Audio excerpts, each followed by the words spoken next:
Welcome to my channel, Facebook page Bongaon express এবং YouTube channel Bongaon local. তো আশা করি বন্ধুরা সকলে ভালো আছেন। আজকে আমি চলেছি আমার ভাগ্নিকে নিয়ে হাওড়া স্টেশনে। আমাদের বোনাই আসতে চলেছে, মানে আমার ভাগ্নির পাপা। তো তাকে আনতে যাচ্ছি। সে 1 বছর পর পর আসে, ব্যাঙ্গালোর থাকে, তো কুকের কাজ করে, সেখান থেকে আসছে। তো অনেকগুলো ব্যাগ আছে বলে সে ফোন করে বলল যে ডলিকে নিয়ে গাড়ি নিয়ে চলে আসেন।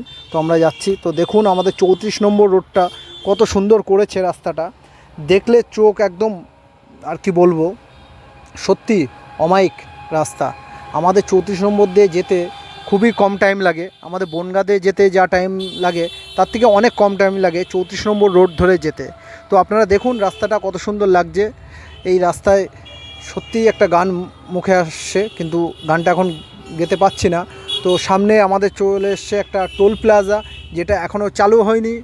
এটা কল্যাণী মোড়ের আগে এই টোল প্লাজাটা পড়ছে।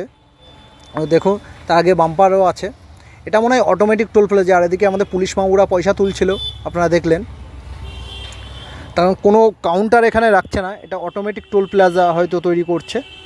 তো বাই বাই টোল প্লাজা, আসার সময় দেখা হবে আবার।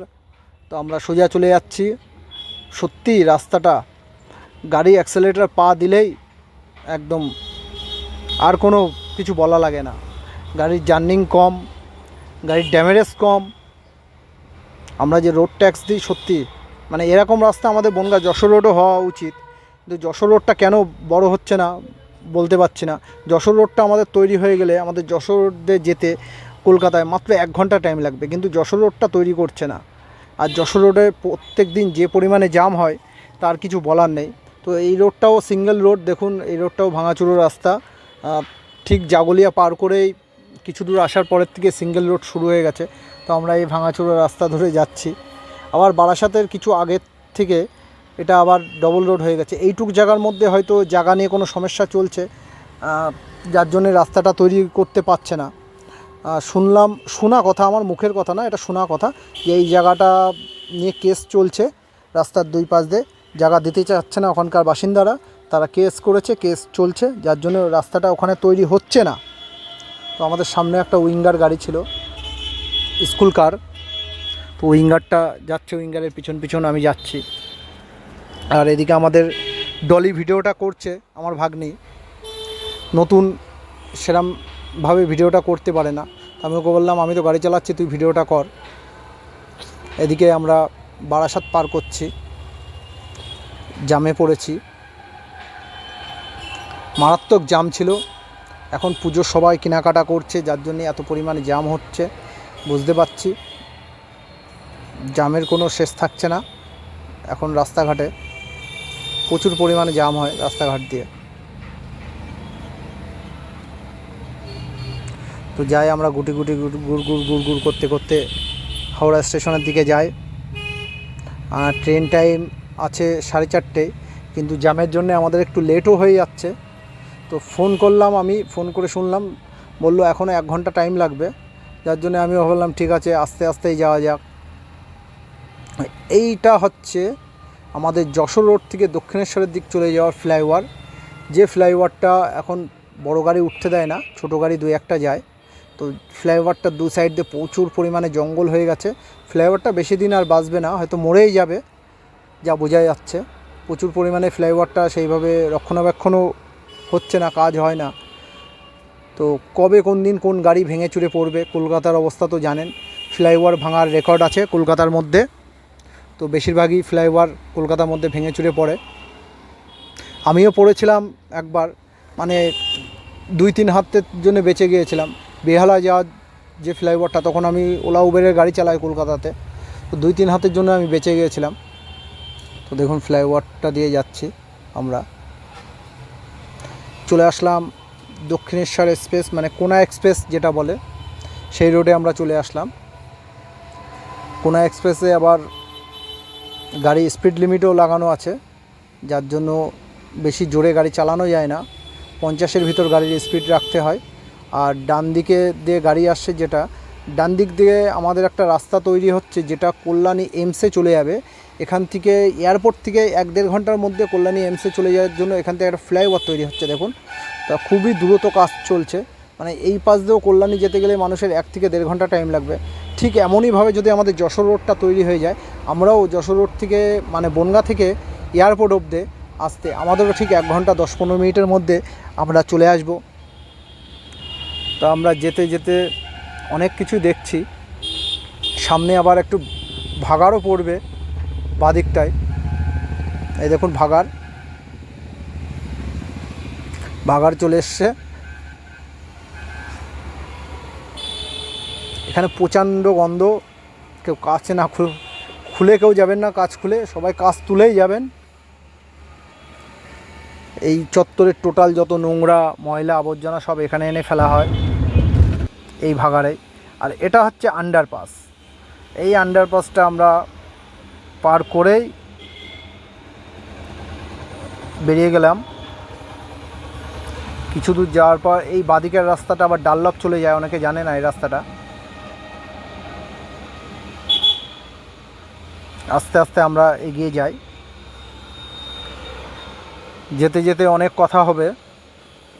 আর আপনারা যারা ভিডিওটা দেখছেন কমেন্টস করে জানাবেন যে ভিডিওটা কেমন লাগলো বা আমার ভিডিওগুলো কেমন হয়। খারাপ হলেও জানাবেন, ভালো হলেও জানাবেন। আর যদি ভিডিওটা ভালো লাগে, যারা ফেসবুক পেজ থেকে দেখছেন অবশ্য নতুন বন্ধু হলে ফলো করে দেবেন, লাইক শেয়ার কমেন্টস করবেন। আর যারা ইউটিউব থেকে দেখছেন অবশ্যই আপনাদের বলে দিলাম টিংটং বেল আইকনটি দাবিয়ে দেবেন।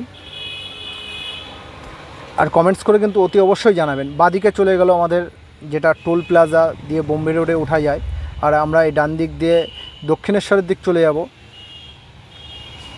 নিচে দিয়ে না ওই ব্রিজটার নিচে দিয়ে, যেটা আমাদের DN 44 বাস স্ট্যান্ড দক্ষিণেশ্বরের ওখানে, সেখান দিয়ে আমরা ঠিক পার হয়ে যাব। আর রাস্তাগুলো এত সুন্দর এখানে, সত্যি রাস্তা খুব সুন্দর রাস্তা, পরিষ্কার করে রাখছে রাস্তা। আর ওই সিভিকটা খুব তাকাচ্ছিল আমার দিকে, তো আমার তো সিট বেল্ট লাগানো ছিল, অতএব তাই আমাকে আর কিছু বলতে পারিনি। টোটো কাকা সাইড দাও, টোটো কাকাকে সাইড দিয়ে নিয়ে আমরা এগিয়ে চললাম। আবার যাচ্ছি, এই উপর দিয়ে চলে গেল বোম্বে রোড যাওয়ার, গঙ্গা পার হবে, কিছু দূর যাওয়ার পর টোল আছে। ভ্যান কাকা সাইড যা, জামে পড়ে গেলাম, খাইছে। এখানে জাম আবার অনেকক্ষণ জাম বাঁধে। তো সিগন্যাল দেখছি খোলাই আছে, অবশ্য প্রবলেম নেই, সিগন্যাল খোলা থাকলে কোনো প্রবলেম হবে না আমাদের। তো আমরা যেতে থাকি, এই যে ছেড়েছে গুটি গুটি পায়ে আবার এগিয়ে চলেছি। ওই ডান দিকে দেখতে পাচ্ছেন, ডান দিকে চলে গেলেই আমরা কিন্তু মা ভবতারিণীর মন্দির, যেটা দক্ষিণেশ্বর মন্দির আমরা বলে থাকি, সেই মন্দির আমরা দেখতে পাবো ডান দিকে গেলেই। আর যাদের আমার গাড়ি ভাড়ার প্রয়োজন, আর্টিকা 7 সিটার গাড়ি, মানে ড্রাইভার দিয়ে 7 জন কলকাতায় আসার জন্য বা অন্য কোথাও ঘুরতে যাওয়ার জন্য, তারা আমার সাথে যোগাযোগ করতে পারেন। আমার ফোন নাম্বার 8101447970। বনগাঁ বা বনগাঁর আশপাশ থেকে কারো যদি গাড়ির দরকার পড়ে বা একটু দূরেতে বা লং ট্যুরে যাবেন, তার জন্য যদি গাড়ির দরকার পড়ে অবশ্যই ফোন করবেন। আমার গাড়ি কিন্তু কেদারনাথ থেকেও ঘুরে এসছে, যার জন্য আমি আমার গাড়ির নাম দিয়েছি বনগাঁ এক্সপ্রেস। কেদারনাথের ওই পাহাড় থেকে ঘুরে এসছে, মানে সোনপিয়াগ অবধি, কেদারনাথ অবধি তো গাড়ি নিয়ে উঠতে দেয় না, সোনপিয়াগ অবধি আমার গাড়ি নিয়েই আমরা 7 বন্ধু মিলে গিয়েছিলাম ঘুরতে। তো আরেকটু এগিয়ে গেলে আমরা পেয়ে যাব ব্রিজ। এই অটো কাকাটা খুব ধীরে ধীরে ধীরে ধীরে চলছিল, অবশ্য প্যাসেঞ্জার আছে অনেক, যার জন্য উনি সাইড দিচ্ছে না। আর এই রাস্তাটা খুব সরু রাস্তা।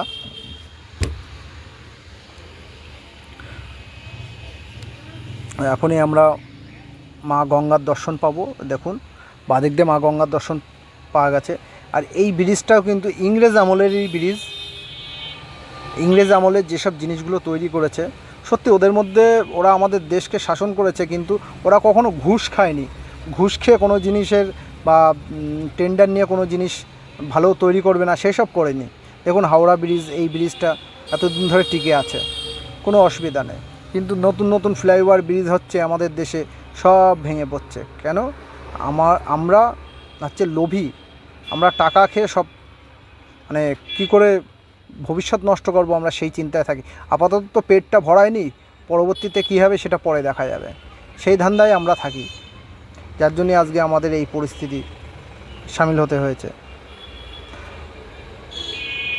তো ব্রিজটা দেখুন, ব্রিজটা আমার খুব সত্যিই ভালো লাগে। এই ব্রিজটার সাথে আমার একটা পুরনো স্মৃতিও আছে। যাই হোক, আমি এই টাইমে একটু ভালোবাসা খেলতাম, তখন এই ব্রিজে এসে দাঁড়িয়ে কথা বলতাম। আমি বনগাঁ থেকে যেতাম দক্ষিণেশ্বরের বাস ধরে, এখানে যে কথা বলতাম এখানে দাঁড়িয়ে। এখানে মনে হয় খুব সম্ভব একটা স্টেশন আছে, বালি হল্ট। অনেক বসেছি স্টেশনে গল্প করার জন্য আমার এক্স গার্লফ্রেন্ডের সাথে। আর এখান থেকে ঠিক আমরা বাদিকে চলে যাব হাওড়া স্টেশনের দিকে, আর সোজা চলে গেল বোম্বে রোডের দিকে। যারা টোল দেয় না তারা এই রোডটাই ব্যবহার করে। আর আমরা অটোর পিছন ধরে আস্তে আস্তে এগিয়ে যাচ্ছি। এদিকে ডলি বলছে, মামা হাতে ব্যথা হয়ে যাচ্ছে, আর কতক্ষণ ফোন ধরে রাখবো? তাই বললাম আর একটু ধরে রাখ। ডান দিকে আমার একটা নাগিনের বাড়ি, এই ডান দিকে ইএক্স নাগিনের বাড়ি, এই দেখ এই ঠিক ডান দিকের রাস্তাটা ইএক্স নাগিনের বাড়ি। অতএব তোকে দেখিয়ে দিলাম। তা ও হাসছে আমার কথাটা শুনে। তো আমরা এই সোজা চলে যাব। আমরা চলে আসলাম প্রায়, ওই দেখুন হাওড়া ব্রিজ দেখা যাচ্ছে বাদিকে। এই ব্রিজটা পার করে আমরা বাদিকে টার্ন নিলে হাওড়া ব্রিজ। এই ব্রিজটার নাম আমি ঠিক জানি না। ডলি জিজ্ঞাসা করছিল, মামা এই ব্রিজটার নাম কি? বললাম, ভাগ্নে আমি তো জানি না এই ব্রিজটার নাম কি, তবে কোনো ফ্লাইওভার হবে। তো সামনে উঁচু উঁচু বিল্ডিং। কলকাতা আসলে আমার খুব উঁচু উঁচু বিল্ডিং ভালো লাগে। আমি গ্রামের ছেলে তো, উঁচু বিল্ডিং কোনো দিন দেখিনি, তাই দেখতে খুব ভালো লাগে। আমি না গুনি, সে ছোটোবেলায় একটা গল্প শুনতাম, বোম্বে যে যত তলা গুনবে তত তলা এসে লোকে টাকা নিয়ে যেত, সেই একটা গল্প। সেটা আমি কি করি, কলকাতার দিকে গেলে আমি ওই বিল্ডিংয়ের দিক তাকায় থেকে আমি গুনি। আর এই যে আমাদের সামনে দাঁড়িয়ে আছে ইংরেজ আমলের হাওড়া ব্রিজ, এখনও বুক উঠিয়ে শিরদাঁড়া সোজা করে দাঁড়িয়ে আছে। তবে আমি এটা শুনেছি হাওড়া ব্রিজ নাকি দিনের বেলায় কোন টাইমে ঠিক 5 মিনিট বা 3 মিনিট 2 মিনিট বা 1 মিনিটের জন্য বন্ধ করে রাখে, কিন্তু আমি কোনো দিন এইভাবে পড়িনি সেই টাইমটায়। আমি কলকাতা যখন ওলা উবের চালিয়েছি তখনও আমি সেই টাইমে পড়িনি। তো আপনারা যদি জানেন তাহলে আমাকে অবশ্যই জানাবেন। আপনারা কি জানেন যে এরকম কোনো সিস্টেম আছে হাওড়া ব্রিজের?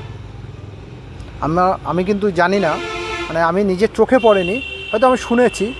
শোনা কথায় বিশ্বাসটা অবশ্য করি না, যার জন্যে আপনারা যদি জানেন তো কমেন্টস করে অবশ্যই জানাবেন যে হাওড়া ব্রিজ দিনের বেলায় বা রাত্রিবেলায় বন্ধ রাখা হয় কি না।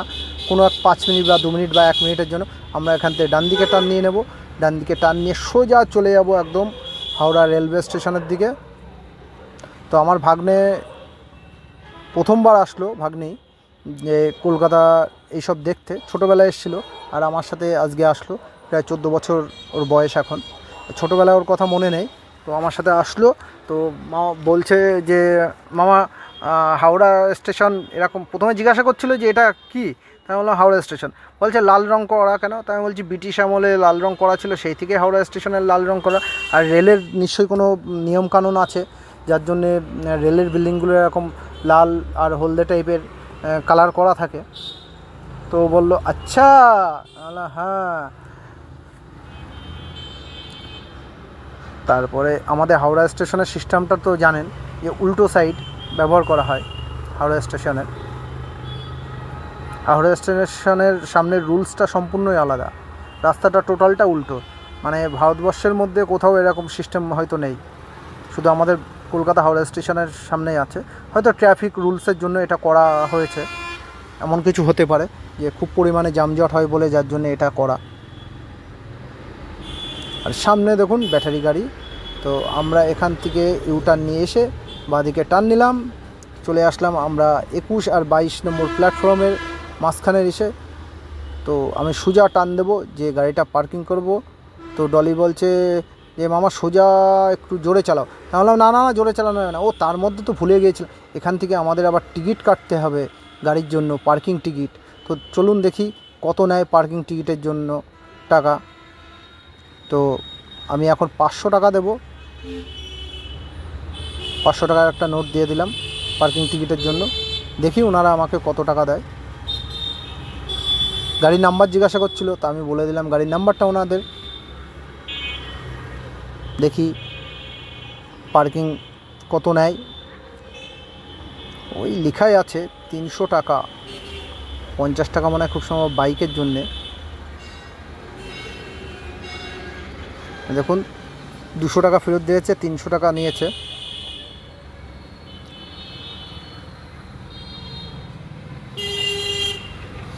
আমার পয়সাগুলো সব নিয়ে নিল। তা ঢলি আবার হাসছিল। তো আমরা পার্কিংটা করে নেব, গাড়ি পার্কিং করে নেওয়ার পর আমাদের ডলির বাবা যে ট্রেনে আসছে দুরন্ত এক্সপ্রেস ব্যাঙ্গালোর থেকে, সেটা এখনও ঢোকেনি। তো আমি বাদিকে জায়গা দেখছি গাড়িটা পার্কিং করবার জন্য। যাই হোক, দেখুন হাওড়া স্টেশনটা কত সুন্দর সাজিয়েছে সত্যি। সকলে ভালো থাকবেন, সুস্থ থাকবেন। যাদের আমার ভিডিওটা ভালো লাগে